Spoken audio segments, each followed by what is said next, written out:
Hi viewers, இந்த வீடியோல நம்ம பார்க்க போற விஷயம் என்னன்னு கேட்டீங்கன்னா ஏசர் இந்தியாவுல ஸ்மார்ட் போன் மார்க்கெட்ல கம்பேக் கொடுக்கும் விதமாக ரெண்டு ஸ்மார்ட் போனை கொண்டு வந்திருக்காங்க. அதை பத்தி என்ன தெரிஞ்சுக்கலாம். அது மட்டும் இல்லாம ஐபோன் 16 கோல்ட்ல செஞ்சிருக்காங்க. அதை பத்தி நான் தெரிஞ்சுக்கலாம். அது மட்டும் இல்லாம வோடாஃபோன் செய்த மிகப்பெரிய சாதனை, அதை பத்தி நான் தெரிஞ்சுக்கலாம். அது மட்டும் இல்லாம டீப்சிக் ஏஐ பேன் பண்ணிருக்காங்க. எங்க என்ன நடந்துச்சுன்றதை தெரிஞ்சுக்கலாம். அது மட்டும் இல்லாம எக்கச்சக்கமான டெக் இன்ஃபர்மேஷன் கொண்டு வந்திருக்காங்க. அதெல்லாம் என்னென்ன தெரிஞ்சுக்கிறதுக்கு முன்னாடி நீங்க நம்ம சேனலை சப்ஸ்கிரைப் பண்ணி வச்சுங்க. இதே போல இன்ட்ரெஸ்டா டெக்கை பத்தி தெரிஞ்சுக்கிறவங்களுக்கு உங்க வாட்ஸ்அப்ல, அதுக்கப்புறம் இன்ஸ்டாகிராம்ல, ட்விட்டர்ல ஷேர் பண்ணி விட்டுட்டு நம்மளை டேக் பண்ணி விடுங்க. அதுக்கப்புறம் இந்த வீடியோ தொடர்ந்து பாருங்க. ஃபர்ஸ்ட் நம்ம பார்க்க போறிய டெக் இன்ஃபர்மேஷன் என்னன்றதை தெரிஞ்சுக்கலாம். ஃபர்ஸ்ட் நம்ம பார்க்கக்கூடியதுன்னு கேட்டீங்கன்னா சாம்சங் இப்போ அவங்க ஒன் யூஏ எக்ஸ்பேண்ட் பண்ணியிருக்காங்க. எதுக்குன்னு கேட்டீங்கன்னா ஸ்மார்ட் போன்கள் கேட்டீங்கன்னா ஸ்மார்ட் போனுக்கு கிடையாது, அவங்க ஒன் யூஏ இப்போ டிவிக்கும் கொண்டு வந்திருக்காங்க. அது அஃபோர்டபுள் உள்ள டிவிக்கும் கொண்டு வந்திருக்காங்க அப்படின்ற மாதிரி சொல்லியிருக்காங்க. சாம்சங் டெவலப்பர் கான்ஃபரன்ஸ் 2024 லாஸ்ட்ல நடந்துச்சு. அதுல ஒன் யூஏ நாங்க டிவிக்கும் கொண்டு வர போறோம் அப்படின்ற மாதிரி சொல்லியிருக்காங்க. ஸ்மார்ட் டிவி கொண்டு வர போறோன்ற மாதிரி சொல்லியிருந்தாங்க. அது மட்டும் இல்லாம இப்போ 2024 அஃபோர்டபுள் சாம்சங் டிவி கொண்டு வந்திருந்தாங்க. அது மட்டும் இல்லாம இப்போ அவங்களோட 2023 QE1 QLED 4K டிவிக்கு இப்போ அப்டேட் கொடுத்து அவங்க அந்த ஒன் யூஏ இம்ப்ளிமெண்ட் பண்ணிருக்காங்க. இதுக்கு முன்னாடி என்ன இருந்துச்சுன்னு கேட்டீங்கன்னா வேற ஒரு யூஏ இருந்துச்சு. அதாவது என்ன யூஏ இருந்துச்சுன்னு கேட்டீங்கன்னா அந்த யூஏ இப்போ மாத்தி விட்டுருக்காங்க. அதாவது டின்சன் 8.0 OSல இருந்ததை இப்போ ஒன் யூஏ மாத்தி விட்டுருக்காங்க அப்படின்றது தெரிஞ்சுங்க. அதனால அந்த ஒன் யூஐ மாத்துறது மூலமா என்ன கிடைக்குன்னு கேட்டீங்கன்னா உங்களோட லைவ் அண்ட் ஆப்ஸை நீங்க நியூ டேபா ஹோம் ஸ்கிரீன்ல வச்சுக்கலாம் அப்படின்ற மாதிரி சொல்லியிருக்காங்க. அது மட்டும் இல்லாம சாம்சங் டிவைஸோட கீபோர்டு மவுஸ் எது வேணாலும் கனெக்ட் பண்ணி நீங்க யூஸ் பண்ணிக்கலாம். சாம்சங் அக்கௌண்ட் இருந்துச்சுன்னா உங்களுக்கு ஈஸியா கனெக்ட் பண்ணிக்கலாம் அப்படின்ற மாதிரி சொல்லியிருக்காங்க. அது மட்டும் இல்லாம ஸ்மார்ட் திங்க் மூலமா நீங்க இதை கண்ட்ரோல் பண்ணிக்கலாம் அப்படின்ற மாதிரி சொல்லியிருக்காங்க. இதுக்கு நீங்க என்ன பண்ணணும்னு கேட்டீங்கன்னா உங்களோட டிவில செட்டிங்ஸ்ல போய் சப்போர்ட்ல போய் சாஃப்ட்வேர் அப்டேட் கொடுத்தீங்கன்னா அப்டேட் ஆப்ஷன் கிடைச்சிருக்கும். அப்டேட் பண்ணீங்கன்னா ஒன் யூஐயோட லேட்டஸ்ட் வெர்ஷனை அப்டேட் பண்ணிக்கலாம். இது வரைக்கும் உங்களுக்கு வேற ஒரு சாஃப்ட்வேர் இருந்துச்சு, இந்த சாஃப்ட்வேர் மாறும், ஒன் யூஐ மாறிடும் அப்படின்ற மாதிரி சொல்லியிருக்காங்க. இதெல்லாம் இப்போதைக்கு பிளாக்ஷிப் டிவி மாடல்ஸ்க்கு கொடுத்துருக்காங்க. அது மட்டும் இல்லாம 2024 லான்ச் பண்ண பிளாக்ஷிப் டிவிக்கு, அதாவது S9 S9 S9 அதுக்கப்புறம் S9 5D இந்த இதுக்கெல்லாம் வரும், அப்டேட் வரும் அப்படின்ற மாதிரி சொல்லியிருக்காங்க. அது மட்டும் இல்லாம 2023 லான்ச் பண்ண டிவிக்கு வரும், இனிமேல்ட்டு வரப்போற அஃபோர்டபிள் டிவிக்கும் ஒன் யூஐ வரும் அப்படின்ற மாதிரி சொல்லியிருக்காங்க. சாம்சங் டிவி யூசர் இதை பார்த்துட்டு சொல்லுங்க. அதுக்கப்புறம் நம்ம பார்க்க போற விஷயம் கேட்டீங்கன்னா ஐக்யூ தரப்புல இருந்து ஒரு போனை இந்தியாவுக்கு லான்ச் பண்ண போறாங்க. வெறும் பட்ஜெட் செக்மெண்டான போன். இந்த பட்ஜெட் செக்மெண்டான போன்ல என்ன வரப்போகுது, என்ன லான்ச் பண்ண போறாங்க ஐக்யூ Z10X என்ற ஒரு போன் இந்தியாவுக்கு வரப்போகுது. அது மட்டும் இல்லாம இது BIS சர்டிபிகேஷன் வாங்கினதுனால இந்த போன் மாடல் நம்பர் கிடைச்சிருக்கு. இந்த போன் மாடல் நம்பர் வச்சு பார்க்கும்போது அது ஐக்யூ Z10X தான் தெரியுது. அதனால இது கூடிய சீக்கிரத்தில் வரப்போகுது. அதனால இந்த ஐக்யூ Z10X பொறுத்த வரைக்கும் என்ன வரப்போகுது அப்படின்றது தெரிஞ்சுக்கலாம். அதாவது ஐக்யூ Z10 பொறுத்த வரைக்கும் எக்கச்சக்கமான வரப்போகுது. டர்போ அண்ட் டர்போ ப்ரோ வரப்போகுது. அதோட டீட்டெயிலாம் கிடைச்சிருக்கு. அது மட்டும் இல்லாம இப்போ பாத்தீங்கன்னா இந்த Z10 சீரீஸ்ல Z10X மாதிரி ஒரு போனை கொண்டு வர போறாங்க. இதை எப்படி இருக்க போகுதுன்னு கேட்டீங்கன்னா ஐக்யூ சீரீஸ்ல கொண்டு வந்த போலவே இது ஐக்யூ Z9 சீரீஸ்ல கொண்டு வந்தது போலவே இது ஒரு பட்ஜெட் செக்மெண்டான போன். அதாவது இந்த போன் கிட்டத்தட்ட எவ்வளவுக்கு இருக்க போகுதுன்னு கேட்டீங்கன்னா ஒரு அண்டர் 20K கீழே இருக்கும் அப்படின்ற மாதிரி எதிர்பார்க்கப்படுகிறது. அது மட்டும் இல்லாம இதுல நல்ல ஃபீச்சர்ஸ்லாம் கொடுப்பாங்க அப்படின்றது சொல்லியிருக்காங்க. அதனால இதோட பிரைஸ் அண்டர் 20K கீழே இருக்கும் அப்படின்ற மாதிரி சொல்லியிருக்காங்க. அதனால இது என்ன ஸ்பெசிஃபிகேஷனோட வரப்போகுது அப்படின்றத நம்ம பொறுத்து இருந்தாங்க. இப்போதைக்கு இந்தியாவுக்காக இந்த போன் வெயிட்டிங்ல இருக்கு, லான்ச்சிங்ல அப்படின்றது தெரிஞ்சுங்க. அடுத்த நம்ம பார்க்க போற விஷயம் சாம்சங் தரப்புல இருந்து ஹைரஸ் இயர்போனை கொண்டு வர போறாங்க. அது மட்டும் இல்லாம UWB கொண்டு வர போறாங்க. பேட்டன் டைப் ஆஃப் ரிஜிஸ்ட்ரேஷன் பண்ணி வச்சிருக்காங்க. அதனால அதை பத்தி தெரிஞ்சிருக்கு. அதனால அதோட டீடைல்ஸ் கிடைச்சிருக்கு. அதுல என்ன இருக்குன்னு கேட்டீங்கன்னா மோனோ ஸ்டீரியோ, அதுக்கப்புறம் எப்படி இது ஒர்க் ஆக போகுது அப்படின்ற மாதிரி ஒரு பேட்டனை கொண்டு வந்திருக்காங்க. அந்த பேட்டனோட ப்ளூ பிரிண்ட காமிக்கிறேன். அது எப்படி ஒர்க் பண்ண போறாங்க அப்படின்றத அவங்க சொல்லியிருக்காங்க. அது UWB மாதிரி எக்ஸ்பிளைன் பண்ணிருக்காங்க. அந்த டிசைன்ல வரப்போகுது அப்படின்ற மாதிரி சொல்லியிருக்காங்க. அது மட்டும் இல்லாம இதுல என்ன இருக்க போகுதுன்னு கேட்டீங்கன்னா UWB இன்பில்டாவே இருக்க போகுது அப்படின்ற மாதிரி சொல்லியிருக்காங்க. அது மட்டும் இல்லாம இதுல வேற என்ன கொடுக்க போறாங்கன்னு கேட்டீங்கன்னா இது வந்து கனெக்ஷன் வந்து UWB மூலியமாக டேட்டா டிரான்ஸ்ஃபர் வந்து ஈஸியாக இருக்கும், கண்ட்ரோல் மெசேஜ்லாம் கண்ட்ரோல் பண்ணிடலாம் அப்படின்ற மாதிரி சொல்லியிருக்காங்க. அதெல்லாம் வந்து இதில் வந்து என்ன இருக்கு பார்த்தீங்கன்னா ஃபர்ஸ்ட் மாஸ்டர் இயர்ஃபோன்ற மாதிரி சொல்லியிருக்காங்க சாம்சங் தரப்புலேருந்து. அது மட்டும் இல்லாமல் இதில் வந்து என்ன இருக்குன்னு கேட்டிங்கன்னா ப்ளூடூத்லேருந்து உங்களுக்கு வந்து டக்குன்னு ஃபாஸ்ட் கனெக்டிவிட்டி இருக்கும் அப்படின்ற மாதிரி சொல்லியிருக்காங்க. அது மட்டும் இல்லாமல் இதில் வேறு என்ன வரப்போகுது, அல்ட்ரா வைட் பேண்ட் பெனிஃபிட் தான் UWB. அந்த UWB-ல வேறு என்ன பெனிஃபிட் இருக்க போகுது அப்படின்ற மாதிரி சொல்லியிருக்காங்க கேட்டிங்கன்னா உங்களோட ப்ளூடூத்தோட ரேஞ்ச் வந்து கூடுதலாக கிடைக்கும் அப்படின்ற மாதிரி சொல்லியிருக்காங்க. அதனால வந்து உங்களுக்கு வந்து டேட்டா வந்து குயிக்கா ஷேர் ஆயிடும் அப்படின்ற மாதிரி சொல்லியிருக்காங்க. அதனால வந்து உங்களுக்கு லேக் கம்மியா இருக்கும் அப்படின்ற மாதிரி சொல்லியிருக்காங்க. இப்போதைக்கு அல்ட்ரா வைட் பேண்ட் பெனிஃபிட்டோட அதாவது UWB-யோட வரப்போற ஃபர்ஸ்ட் சாம்சங் தரப்புல இருந்து வரப்போற ஃபர்ஸ்ட் இயர்போன் ஹைரஸ் இயர்போன் சொல்லியிருக்காங்க.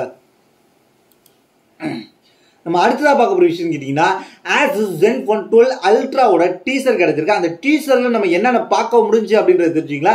Asus ZenFone 12 Ultra டீசர் மூலமாக நமக்கு என்ன சொல்கிறாங்கன்னு கேட்டிங்கன்னா அதில் வந்து எக்கச்சக்கமான AI ஃபீச்சரை கொண்டு வந்திருக்கிறாங்க Asus ஃபோனை. அதில் மட்டும் இல்லாமல் அந்த டீசரை ஃபஸ்ட்டு நம்ம வீடியோ பார்ப்போம் எப்படி இருக்குன்னு கேட்டிங்கன்னா கிட்டத்தட்ட நான் ஃபர்ஸ்ட் டைமா இந்த வீடியோவை பார்க்குறேன். கிட்டத்தட்ட ஒரு 15 செகண்டுக்கு ஒரு வீடியோ போடுறாங்க. அதில் வந்து ஒருத்தர் ஹெட்ஃபோன் மூலியமாக அதாவது வயர்டு ஹெட்ஃபோன் மூலியமாக பாட்டுக்கிட்டு இருக்கு. அதில் என்ன சொல்லியிருக்கீங்கன்னா அதன் மூலியமாக 3.5mm ஜாக் இருக்குது அப்படின்றது நம்மளுக்கு கிளியராக தெரியுது. அது மட்டும் இல்லாமல் Asus ZenFone 12 Ultra ஒரு ட்ரெயின்லேருந்து அவர் வீடியோ அந்த பாட்டுக்கிட்டு இருக்காரு, வாய்ஸ் பேசிக்கிட்டு இருக்காரு. அது மட்டும் இப்போ கிளியராக தெரியுது, வேற எந்த வீடியோ கிளியராக தெரியல. அது 15 செகண்ட் வீடியோ தான் போட்டிருக்காங்க. இதன் மூலியமாக இதோட ஸ்பெக் டீடைல்ஸ்லாம் நம்ம என்ன சொன்னோமோ அதுதான் வரப்போகுது. அது மட்டும் இல்லாமல் இதில் வந்து வேற என்ன பெருசாக பேசப்படுகிறீங்கன்னா ஒரு ஃபிளாக்ஷிப் போன்ல 3.5mm ஆடியோ ஜாக் கொடுத்திருக்காங்கன்றது பாராட்டக்கூடிய விஷயம். இந்த விஷயத்தை Asus தொடர்ந்து செஞ்சுக்கிட்டு இருக்காங்க. மற்ற பிராண்ட் வந்து நாங்க பட்ஜெட் செக்மெண்ட்டுக்கு கட் பண்றோம், அதுல பண்றோம், இதுல பண்றோம்னு சொல்லி 3.5mm ஜாக்கை கொடுக்காம அந்த போர்ட்டை கொடுக்காம வந்து அவங்க வந்து கட் பண்ணிக்கிட்டு இருக்கிறாங்க. அதுல வந்து இப்ப டைப் சி ஆடியோக்கு மாறிக்கிட்டு இருக்கோம். எல்லாமே டைப் சி ஆடியோ மாறினாலும் அது சில பிராண்டோட டைப் சி கேபிள் வந்து சில பிராண்டுக்கு சப்போர்ட் ஆகிறது கிடையாது. 3.5mm அந்த பிரச்சனை கிடையாது. ஆனால் Asus அதை இன்னும் கொடுத்துக்கிட்டு இருக்காங்கன்றதை நீங்க தெரிஞ்சுக்கங்க. அந்த டீசர்ல அதான் தெரிஞ்சு. ஸ்பெக் டீடைல்ஸ் பத்தி நம்ம சேனல்ல இருக்கு, அதை பார்த்து தெரிஞ்சுக்கங்க. அதுக்கப்புறம் நம்ம பார்க்க போற விஷயம் மைக்ரோசாஃப்ட்லேருந்து புதுசாக லேப்டாப் கொண்டு வந்திருக்காங்க. அந்த லேப்டாப் என்ன சிப்செட் இருக்கு அப்படின்றத தெரிஞ்சுங்க. மைக்ரோசாஃப்ட்லேருந்து சர்ஃபேஸ் ப்ரோ அப்படின்ற ஒரு லேப்டாப்பும் அதுக்கப்புறம் சர்ஃபேஸ் லேப்டாப் ஃபார் பிஸ்னஸ்ன்ற மாதிரி 2 லேப்டாப் கொண்டு வந்திருக்காங்க.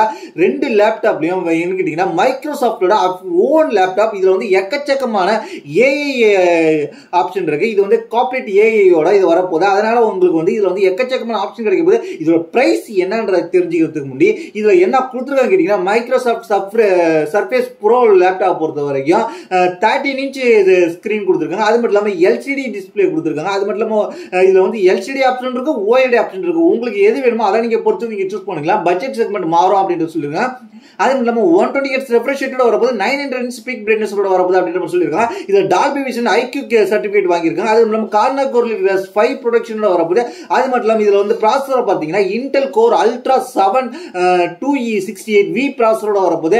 அது மட்டும் இல்லாம இதுல வந்து 32 GB வரப்போது, LPDDR5X RAM வரப்போது. அது மாதிரி 1 TB Gen 4 SSD ஸ்டோரேஜ் கொடுக்க போறாங்க. Windows 11 Proவோட வரப்போது. அது மட்டும் இல்லாம இதுல வந்து என்ன சொல்லிருக்காங்க கேட்டீங்கன்னா இதே ஃபீச்சரோட பிசினஸ் லேப்டாப்ல என்ன கொடுத்துருக்காங்க கேட்டீங்கன்னா இதே ஃபீச்சரோட ப்ராசஸரை மட்டும் மாத்தி அங்க இங்க வந்து நார்மல்ல வந்து சர்ஃபேஸ் ப்ரோவை பொறுத்த வரைக்கும் இன்டெல் பக்கம் போனாங்களா அங்க வந்து குவால்காம் ஸ்னாப்டிராகன் XL8 சிப்செட்டோட போயிருக்காங்க அப்படின்ற மாதிரி சொல்லியிருக்காங்க.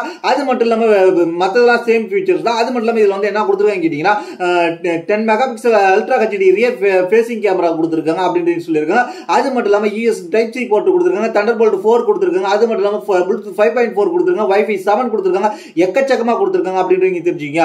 அது மட்டும் இல்லாம இதுல வந்து வேற என்ன பிரைஸ்க்கு வந்திருக்குன்றத தெரிஞ்சுக்கலாம். இதோட பிரைஸை பொறுத்த வரைக்கும் மைக்ரோசாஃப்ட் சர்ஃபேஸ் ப்ரோ வந்து கிட்டத்தட்ட வந்து ஒரு 1499.99 கிட்டத்தட்ட $1500 கிட்ட வந்து இந்திய மதிப்புல 1,30,000 ரூபாய்க்கு வருது. இதோட அடுத்த சேல்ஸ் எப்ப ஸ்டார்ட் ஆகும் சொல்லிருக்காங்க February 18 சேல்ஸ் ஸ்டார்ட் ஆகுன்ற மாதிரி சொல்லியிருக்காங்க. அடுத்த நம்ம பார்க்க போற விஷயம் கேட்டீங்கன்னா நிறைய பேர் எதிர்பார்த்ததுதான் டீப்சிக் ஏஐ வந்து உலகமே ரொம்ப புரட்சி ஏற்படுத்திட்டு இந்த ஒரு வாரத்துல அதை பத்தி நம்ம சேனல்ல போட்டுட்டோம். அதுல என்னென்ன செய்யணும் என்னென்ன இருக்குன்றது நம்ம சேனல்ல அதுக்குன்னே ஒரு 5 நிமிஷம்லாம் பேசியிருக்கிறோம் கண்டென்ட்ல. அதை பார்த்தாலே உங்களுக்கு தெரிஞ்சிருக்கும். அது மட்டும் இல்லாம டீப்சிக் ஏஐ இப்போ பேன் பண்ணியிருக்கிறாங்க. யாருன்னு கேட்டீங்கன்னா ஒரு கண்ட்ரி. அது எதுக்காக சொல்லியிருக்காங்க கேட்டீங்கன்னா டேட்டா ப்ரொடக்ஷன் அத்தாரிட்டிக்காக நாங்க பேன் பண்றோம். எங்கள்கிட்ட வந்து நம்பிக்கை இல்லை, இந்த சைனீஸ் ஏஐ எங்களுக்கு நம்பிக்கை கிடையாது, அதனால வந்து நாங்க டீப்சிக் ஏஐ வந்து எங்க நாட்டுல பேன் பண்றோம்.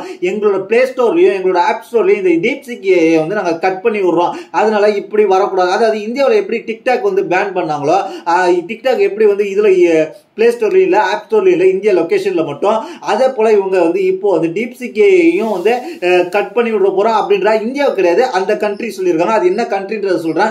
கிட்டத்தட்ட டீப்சிக் ஏஐ வந்து சைனீஸ் சப்ளையருக்கு மூலம் எங்களுக்கு நம்பிக்கை இல்ல, லீகல் பேசிஸ் மூலமாக நாங்க நம்பல அவங்கள, அதனால அவங்க டேட்டா ஸ்டோர் பண்றது சைனாவில் அப்படின்ற மாதிரி சொல்லியிருக்காங்க. ஆனா வந்து என்னதான் டீப்சிக் ஏஐ வந்து நீங்களே ஓனா சர்வர் வச்சு உங்க வீட்லயே கூட நீங்க ரன் பண்ணிக்கலாம் அப்படின்ற மாதிரி சொல்லியிருந்தாலும், ஆனா டீப்சிக் ஏஐ மூலமாக நம்பிக்கை இல்லைன்னு சொல்லி அவங்க வந்து டீப்சிக் பேன் பண்ணியிருக்காங்க. எந்த கண்ட்ரி கேட்டீங்கன்னா இட்டாலி. இட்டாலியில டீப்சிக் பேன் பண்ணியிருக்காங்க. இந்தியாவில் டீப்சிக் அவைலபிளா இருக்கு. அதனால சொல்றேன், டீப்சிக் யாரும் யூஸ் பண்ணா உங்களோட பர்சனல் மெயில் ஐடியில யூஸ் பண்ணாம உங்களுக்கு இந்த மெயில் ஐடி நான் ஒரு டெம்பரரியா வச்சிருக்கேன், இந்த மெயில் ஐடியை பத்தி நான் எல்லாத்தையும் லாகின் பண்ண யூஸ் பண்ணுவேன், ஆனா இது என்னோட பர்சனல் மெயில் ஐடி கிடையாதுன்னா அதை வச்சு பயன்படுத்தி டீப்சிக் யூஸ் பண்ணி பாருங்க. யூஸ் பண்ணி பார்க்கறது தப்பு கிடையாது. அதனால உங்களுக்கு செக்யூரா சேஃபா செக்யூரா யூஸ் பண்ணணும்னு தான் சொல்றேன். அதனால உங்களோட டேட்டா லீக் ஆகாத அளவுக்கு பார்த்துக்கோங்க. அதனால இந்தியாவை பேன் பண்ணாத வரைக்கும் நீங்க டீப்சிக் யூஸ் பண்ணிக்கலாம். இப்போதைக்கு வந்து ஃபர்ஸ்ட் கண்ட்ரியா இட்டாலியில பேன் பண்ணியிருக்கிறாங்க. அடுத்த நம்ம பார்க்க போற விஷயம் கேட்டீங்கன்னா U&I அப்படின்றவங்க என்ட்ரி சீரியஸா TWS அண்ட் இயர்பட்ஸ் நெக்பட்ஸ் எல்லாம் லான்ச் பண்ணிருக்காங்க. அது என்னன்றது தெரிஞ்சுக்கலாம். என்ட்ரி சீரிஸ்ல லான்ச் பண்ணிருக்காங்க. ஃபர்ஸ்ட் நம்ம பார்க்க போறது என்னன்னு கேட்டீங்கன்னா என்ட்ரி சீரிஸ்ல என்ட்ரி 9 என்ற TWS மாடல்ஸ் கொண்டு வந்திருக்கு. அதை பத்தி நான் தெரிஞ்சுக்கலாம். அதுல பாத்தீங்கன்னா இதுல வந்து எக்கச்சக்கமான ப்ராடக்ட் லான்ச் பண்ணிருக்காங்க. என்ட்ரி 9 TWS பாத்தீங்கன்னா கிட்டத்தட்ட 30 மணி நேரம் வந்து மியூசிக் வந்து டாக் டைம் கிடைக்கும். உங்களுக்கு கால் பேசணும் மியூசிக் பார்த்தாலும் அந்த 30 மணி நேரம் சார்ஜ் கிடைக்கும். ப்ளூடூத்தோட 5.4 கொடுத்திருக்காங்க. ஸ்டேபிள் கனெக்டிவிட்டியா இருக்கும். நாய்ஸ் கேன்சலேஷன் கொடுத்திருக்காங்க. கிளியர் ஆடியோ கொடுத்திருக்காங்க. 150 mAh பேட்டரி கொடுத்திருக்காங்க. டைப் சி சார்ஜிங் போர்ட்டோட வரப்போகுது. அதுக்கப்புறம் இதோட அடுத்த வெர்ஷனான என்ட்ரி 15 TWS இயர்பட்ஸ் கொடுத்திருக்காங்க. அதை பத்தி தெரிஞ்சுக்கலாம். இது வந்து லுக் வைஸ்ல கொஞ்சம் சூப்பரா இருக்கு. U&I பிராண்ட்ல இருந்து இதுலயும் ப்ளூடூத் 5.4 கனெக்டிவிட்டி கொடுத்திருக்காங்க. அது மட்டும் இல்லாம இதுல வந்து 40 hours பிளேபேக் டைம் கிடைக்கும் அப்படின்ற மாதிரி சொல்லியிருக்காங்க. அது மட்டும் இல்லாம இதுல வந்து 200 mAh பேட்டரி கொடுத்திருக்காங்க அப்படின்ற மாதிரி சொல்லியிருக்காங்க. இதுல வந்து blue black and white colour variant வரப்போகுது. அதுக்கப்புறம் என்ட்ரி 18 TWS பாத்தீங்கன்னா இது பாத்தீங்கன்னா 36 hours பிளேபேக் கிடைக்கும். இது வந்து ப்ளூடூத் 5.4 வரப்போகுது. டைப் சி சார்ஜிங் கூட வரப்போகுது. 3 கலர் ஆப்ஷன் கொடுத்திருக்காங்க. 200 mAh பேட்டரி கொடுத்திருக்காங்க. ஸ்மார்ட் டச் கண்ட்ரோல் எல்லாம் கொடுத்திருக்காங்க. அதுக்கப்புறம் என்ட்ரி 1 நெக் பேண்டை பொறுத்த வரைக்கும் என்னென்ன கொடுத்துருக்காங்க, இது வந்து ப்ளூடூத் 5.3 வரப்போகுது. 300 hours ஸ்டாண்ட் பை டைம் கிடைக்கும். நீங்க யூஸ் பண்ணலாம். 30 hours பிளே டைம் கிடைக்கும் அப்படின்னு நம்ம சொல்லியிருக்காங்க. அது மட்டும் இல்லாமல் டைப் சி சார்ஜிங் கூட கொடுத்துருக்காங்க. இதுலயே 3 கலர் இருக்கு. ப்ளூ, கிரே, பிளாக் இருக்கு. அதுக்கப்புறம் என்ட்ரி 3 நெக் பேண்ட் ஹெட்செட்டை பொறுத்த வரைக்கும் என்ன கொடுத்துருக்காங்க கேட்டீங்கன்னா இதுலயும் வந்து ப்ளூடூத் 5.3 கொடுத்துருக்காங்க. 200 mAh பேட்டரி கொடுத்துருக்காங்க. டைப் சி போர்ட் கொடுத்துருக்காங்க. அது மட்டும் இல்லாம இதுல வந்து என்ன சொல்லியிருக்கீங்க, ஃபாஸ்ட் சார்ஜிங் சப்போர்ட் கொடுத்துருக்காங்க. 10 மினிட்ஸ்ல நீங்க குயிக்கா சார்ஜ் ஆகிக்கும் அப்படின்னு சொல்லிருக்காங்க. 10 mm டைனமிக் டிரைவர் கொடுத்திருக்காங்க. அது மட்டும் இல்லாம இன்னொரு சீரிஸ் லான்ச் பண்ணிருக்காங்க என்ட்ரி 10 நெக் பேண்ட். இத பாத்தீங்கன்னா கிட்டத்தட்ட இது வந்து அதே ஃபீச்சர்ஸ் தான், சேம் ஃபீச்சர் தான். இதுலயும் வந்து ஃபீச்சர்ஸ்லாம் மாறல. அதுக்கப்புறம் இதோட பிரைஸ் நம்ம என்ன எப்படி இருக்குன்றது தெரிஞ்சுக்கலாம். என்ட்ரி 9 TWS பொறுத்த வரைக்கும் ஒரு 565 ரூபாய் பட்ஜெட் செக்மெண்ட்ல ஒரு TWS வாங்கணும்னு நினைச்சீங்கன்னா இதை யூஸ் பண்ணி பாருங்க. என்ட்ரி 15 TWS கேட்டீங்கன்னா 620 ரூபாய்க்கு லான்ச் பண்ணிருக்காங்க. அது மட்டும் இல்லாம என்ட்ரி 18 TWS பாத்தீங்கன்னா 610 ரூபாய். என்ட்ரி 1 நெக் பேண்ட் பாத்தீங்கன்னா 250 ரூபாய். என்ட்ரி 3 நெக் பேண்ட் பாத்தீங்கன்னா 260 ரூபாய். என்ட்ரி 10 நெக் பேண்ட் பாத்தீங்கன்னா 270 ரூபாய் அப்படின்ற மாதிரி தான். எல்லாமே ஒரு பட்ஜெட் செக்மெண்ட்ல நீங்க ஒரு நெக் பேண்ட் ஃபர்ஸ்ட் டைமா யூஸரா இருந்தீங்கன்னா இதெல்லாம் இருக்கு, இப்படி ஒரு ஆப்ஷன் இருக்கு, நான் ட்ரை பண்ணி பார்க்கணும்னு நினைச்சீங்கன்னா ட்ரை பண்ணி பாருங்க. உங்களுக்கு ஒரு பட்ஜெட் குள்ள வேணும் அப்படின்னா இது ஒரு ஆப்ஷன் இருக்குன்றதை நான் சொல்லியிருக்கேன். பிரைஸும் நல்லாவே பண்ணியிருக்காங்க அப்படின்றது என்னுடைய கருத்து.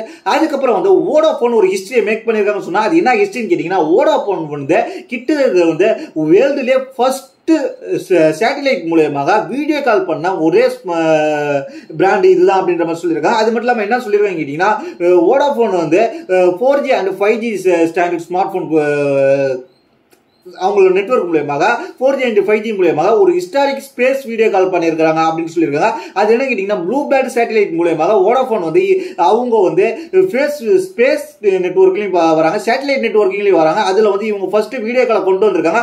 இது வந்து வோடாஃபோன் எங்க பண்ணியிருக்காங்க கேட்டீங்கன்னா UAE-ல இவங்க வந்து அங்க வந்து கொண்டு வந்ததுனால இது வந்து வேற லெவலா இப்ப பேசப்படுகிறது. வோடாஃபோனை பொறுத்த வரைக்கும் UAE-ல யூகேல வந்து நல்லா தான் பர்ஃபார்மன்ஸ் பண்ணிட்டு இருக்காங்க. ஆனா வந்து இந்தியாவில தான் வோடாஃபோன் வந்து பின்தங்கி இருந்தாலும் மற்ற இடத்துல வந்து வோடாஃபோன் வந்து நல்லாவே பர்ஃபார்மன்ஸ் பண்ணிட்டு இருக்காங்க. அதனாலதான் இவங்க தான் வேர்ல்டுல ஃபர்ஸ்ட் வந்து ஸ்பேஸ் வீடியோக்களை கொண்டு வந்திருக்காங்க அப்படின்னு நீங்க தெரிஞ்சுக்கங்க. அடுத்த பார்க்க போற விஷயம் கேட்டீங்கன்னா ஓலா தரப்புல இருந்து S1 Gen 3 சீரிஸ் வந்து லான்ச் பண்ணிருக்காங்க. இதுல வந்து என்னென்ன இருக்கு அப்படின்னு தெரிஞ்சுக்கலாம். இந்த ஸ்கூட்டரை பொறுத்த வரைக்கும் இந்த ஸ்கூட்டர்ல அப்படி அவங்க என்ன சொல்றாங்க அப்படின்றது தெரிஞ்சுக்கலாம். இந்த ஸ்கூட்டர்ல அப்படி என்ன இருக்கு அப்படின்றத அப்படி குயிக்கா நம்ம தெரிஞ்சுக்கலாம். இந்த இதுல வந்து என்னென்ன கொண்டு வந்திருக்காங்க கேட்டீங்கன்னா ஓலா 6 Gen 3 ஒரு மாடல் கொண்டு வந்திருக்காங்க, ஓலா 6 Gen 3 ஒன்று கொண்டு வந்திருக்காங்க, ஓலா S1 Pro Gen 3 ஒன்று கொண்டு வந்திருக்காங்க, அதுக்கப்புறம் ஓலா S1 Pro Gen 3 கொண்டு வந்திருக்காங்க. கிட்டத்தட்ட ஒரு 4 மாடலா கொண்டு வந்திருக்காங்க. இதுல பாத்தீங்கன்னா என்னென்ன இருக்குன்றது சொல்லிடுறேன் குயிக்கா. S1 Pro Gen 3 பொறுத்த வரைக்கும் என்ன கொடுத்துருக்காங்க கேட்டீங்கன்னா சேம் டெக்னாலஜி கொடுத்துருக்காங்க. அதாவது வயர்டு டெக், அதுக்கப்புறம் வந்து மிட் டிரைவ் மோட்டார் கொடுத்துருக்காங்க. அது மட்டும் இல்லாமல் செயின் டிரைவ் கொடுத்துருக்காங்க. அது மட்டும் இல்லாமல் வந்து இதில் வந்து வேற பெருசாக என்ன பேசப்படுதுன்னு கேட்டிங்கன்னா இதெல்லாம் வந்து என்ட்ரி லெவலுக்காக ஓலா வந்து 6 Gen 3 ஒன்று கொண்டு வந்திருக்காங்க. எல்லாமே ஒரு பட்ஜெட் செக்மெண்ட்ல கொண்டு வந்திருக்காங்க. அது மட்டும் இல்லாமல் இதில் வந்து எக்கச்சக்கமான ஆப்ஷனாக கொடுத்துருக்காங்க. இதில் எப்படி நீங்கள் யூஸ் பண்ணணுன்ற முதற்கொண்டு சொல்லியிருக்காங்க. ஓலாவிலேருந்து புதுசாக கொண்டு வந்திருக்கிறதுல இதில் ஒரு ஆப்ஷன் இருக்கு. அது மட்டும் இல்லாமல் இதில் வந்து ஓலா வந்து 6 Gen 1 பொறுத்த வரைக்கும் 7 கிலோவாட் பீக் பவர் கொடுத்துருக்காங்க. அது மட்டும் இல்லாமல் டாப் ஸ்பீடு 123 வரைக்கும் mAh வரைக்கும் போகும். 3 செகண்ட்ல 0 to 40 கிலோமீட்டர் வரைக்கும் போயிடும் அப்படின்ற மாதிரி சொல்லியிருக்காங்க. அது மட்டும் இல்லாமல் ஒன் டைம் சார்ஜ் பண்ணா 242 கிலோமீட்டர் ரேஞ்ச் வரைக்கும் யூஸ் பண்ணலாம் அப்படின்ற மாதிரி சொல்லியிருக்காங்க.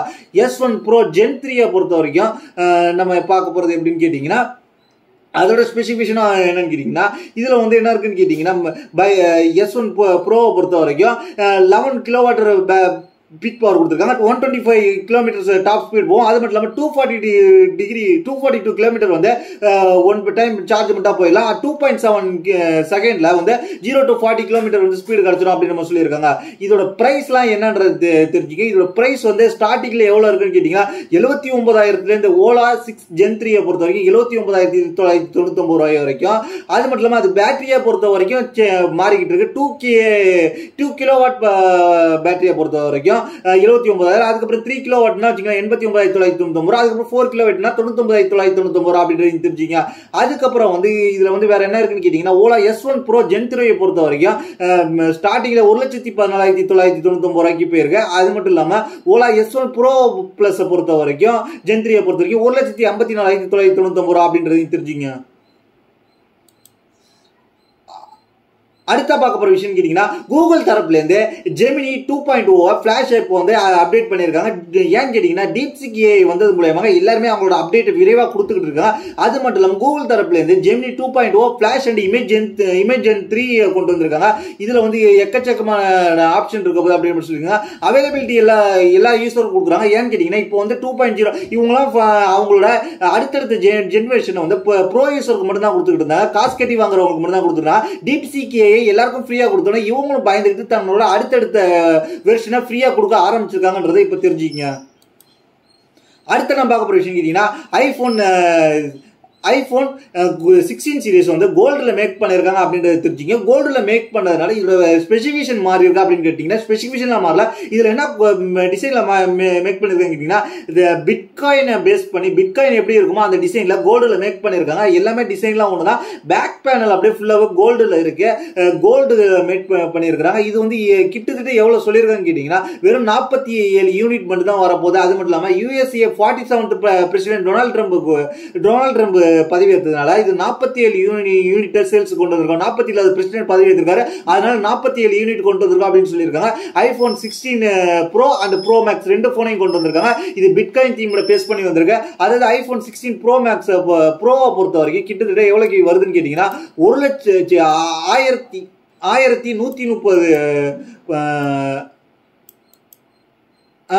எவ்வளவுக்கு வருதுன்னு கேட்டீங்கன்னா $11,130 வருது. $11,130 இந்திய மதிப்புல எவ்வளவுன்னு கேட்டீங்கன்னா 96,39,000 11,130 அமெரிக்க டாலர். இந்திய மதிப்பில் எவ்வளவு வருதுன்னு கேட்டீங்கன்னா 9,63,933 வருது. அதோட ப்ரோ மாடலான எவ்வளவு வருதுன்னு கேட்டீங்கன்னா 11,910 டாலர் அமெரிக்க டாலர் வருது. அது இந்திய மதிப்பில் கன்வெர்ட் பண்ணா 10,31,486 வருது. இவ்வளவு காசு கொடுத்து ஒரு கோல்டுல போனை வாங்கி என்ன பண்ண போறாங்கன்றது தெரியல. அடகவும் வைக்க முடியாது, ஒன்றும் பண்ண முடியாது. ஒரு ஃபேஷனுக்காக வச்சுக்கலாம் அப்படின்னு தெரிஞ்சுக்க. நம்ம அடுத்ததா பார்க்க போற இன்னைக்கான ஃபைனல் இன்ஃபர்மேஷன் என்னன்னு கேட்டீங்கன்னா, ஏசர் தரப்புல இருந்து இந்தியாவில் ஸ்மார்ட் போன் மார்க்கெட்டை மீண்டும் பிடிக்கணுன்றதுக்காக அவங்க 2 ஸ்மார்ட் போனை கொண்டு வந்திருக்காங்க பட்ஜெட் செக்மெண்ட்ல. அதுல என்னென்ன இருக்குன்னு கேட்டீங்கன்னா, ஏசர் 1 அப்படின்ற மாதிரி சீரீஸ்ல கொண்டு வந்திருக்காங்க. ஏசர் 1 லிக்யூட் அப்படின்ற மாதிரி சீரீஸ்ல S16 E4 அப்படின்ற ஒரு போன் கொண்டு வந்திருக்காங்க. இதுல என்ன ஸ்பெசிஃபிகேஷன் கொடுத்துருக்காங்க கேட்டீங்கன்னா 6.5 இன்ச் கொண்ட HD plus LCD டிஸ்பிளே கொடுத்துருக்காங்க. கார்னிக் ஒரு லெக்லஸ் 5 ப்ரொடக்ஷன் கொடுத்துருக்காங்க. டியூரபிலிட்டி நல்லா இருக்குன்னு சொல்லியிருக்காங்க. ரியர் கேமரா செட்டப் பொறுத்த வரைக்கும் 16 மெகாபிக்சல் பிரைமரி கேமரா கொடுத்துருக்காங்க. செகண்டரி கேமரா வந்து 0.08 மெகாபிக்சல் கொடுத்துருக்காங்க. அது தேவையில்லாத ஒன்று தான். ஃப்ரண்ட் கேமரா பொறுத்த வரைக்கும் 5 மெகாபிக்சல் ஃப்ரண்ட் கேமரா கொடுத்துருக்காங்க. அது மட்டும் இல்லாமல் இதுல வந்து என்ன கொடுத்துருக்காங்கன்னா MediaTek Helio P35 ப்ராசஸர் கொடுத்துருக்காங்க. அது மட்டும் இல்லாமல் 5000 mAh பேட்டரி வருது. 4GB RAM கொடுத்துருக்காங்க. 64GB ஸ்டோரேஜ் கொடுத்திருக்காங்க. Android 14 பேஸ் பண்ணி வருது. 179 கிராம்ஸ் வருது. பிரைஸ் என்னன்றது அவங்க இன்னும் ரிவீல் பண்ணல. இப்போதைக்கு வந்து இது இந்தியாவுக்கு வரப்போகுது அப்படின்ற மாதிரி சொல்லியிருக்காங்க. இதோட அடுத்த மாடல் என்ன, ஏசர் 1 லிக்யூட் S27 E4 அதுல ஸ்பெசிஃபிகேஷன் கிடைச்சிருக்கு. இதோட அப்கிரேட் இதுக்கு முந்திர பார்த்தமே அதோட இது அப்கிரேட் தான். இதுல என்ன கொடுத்துருக்காங்க 6.7 இன்ச் கொண்ட HD plus LCD ஸ்கிரீன் கொடுத்துருக்காங்க. இதுல பாத்தீங்கன்னா பீக் பிரைட்னஸ் 350 நிட்ஸ் போகும். அது இல்லாம கார்னிக் 5 ப்ரொடக்ஷன் கொடுத்துருக்காங்க. கேமரா பொறுத்த வரைக்கும் 20 மெகாபிக்சல் பிரைமரி கேமராவும் செகண்டரி கேமரா 0.3 மெகாபிக்சல் கொடுத்துருக்காங்க. அது மட்டும் இல்லாம ஃப்ரண்ட் கேமரா 5 மெகாபிக்சல் கொடுத்துருக்காங்க. இது MediaTek Helio G36 ப்ராசஸரோட வரப்போகுது அப்படின்ற மாதிரி சொல்லியிருக்காங்க. 5000 mAh battery, 4GB RAM, 64GB storage கொடுத்துருக்காங்க. 200 கிராம்ஸ் வெயிட் இருக்க போகுது அப்படின்ற மாதிரி சொல்லியிருக்காங்க. ஏசர் வந்து இப்போ வந்து இந்தியாவுக்குள்ள வரணும் அப்படின்றதுக்காக மார்க்கெட்டை பிடிக்கணும், ஸ்மார்ட் போன் மார்க்கெட்டை முடிக்கணும் அப்படின்ற மாதிரி இண்டிகால் அப்படின்ற ஸ்மார்ட் போன் பிராண்டோட இண்டிகால் டெக்னாலஜியோட consumer electronics start up base பண்ணி அவங்களோட ஒர்க் பண்ணிட்டு இருக்காங்க அப்படின்றத சொல்லியிருக்காங்க. கிட்டத்தட்ட வந்து ஏசர் வந்து இந்தியாவில் ஸ்மார்ட் போன் மார்க்கெட்டை பிடிப்பாங்களான்னு கேட்டீங்கன்னா இந்த பட்ஜெட் செக்மெண்ட்ல கொடுத்துருக்காங்க. இது வந்து பிரைஸ்லாம் கிட்டத்தட்ட ஒரு அண்டர் 6000 கீழே இருந்துச்சுன்னா எல்லாருமே வாங்குவாங்க. பிரைஸ் தப்பா வச்சுட்டாங்கன்னா ஏசர் மீண்டும் இந்தியாவில இருந்து எட்டி உதைக்கப்பட்டு வெளில தள்ளப்படுவாங்கன்றதை நீங்க தெரிஞ்சுக்கணும். இதுதான் இன்னைக்கான டெக் இன்ஃபர்மேஷன். இதை பத்தி உங்களோட கருத்து கீழே கமெண்ட் பண்ணுங்க. இதே போல இன்ட்ரெஸ்டிங்கா டெக் இன்ஃபர்மேஷன் தெரிஞ்சுக்க நம்ம சேனல் சப்ஸ்கிரைப் பண்ணி ஃபாலோ பண்ணி வச்சீங்க. அது மட்டும் இல்லாம என்ன பர்சனலா கான்டாக்ட் பண்ண நம்மளோட ட்விட்டர் இருக்கு, இன்ஸ்டாகிராம் இருக்கு, கிளிக் பண்ணி ஃபாலோ பண்ணிக்கிட்டே மெசேஜ் பண்ணி கண்டிப்பா ரிப்ளை வரும். அது மட்டும் இல்லாம இந்த வீடியோல சொல்றக்கூடிய ஆஃபர்ஸ், இந்த வீடியோல சொல்லாத ஆஃபர்ஸ் எக்கச்சக்கமா ரியல் டைம் ஆஃபர்ஸ் தான் நம்மளோட வாட்ஸ்அப் சேனல்ல ஷேர் பண்ணிக்கிட்டு இருக்கோம். அதெல்லாம் அங்க கிளிக் பண்ணி ஃபாலோ பண்ணி வச்சீங்க. தேங்க்ஸ் ஃபார் வாட்சிங்.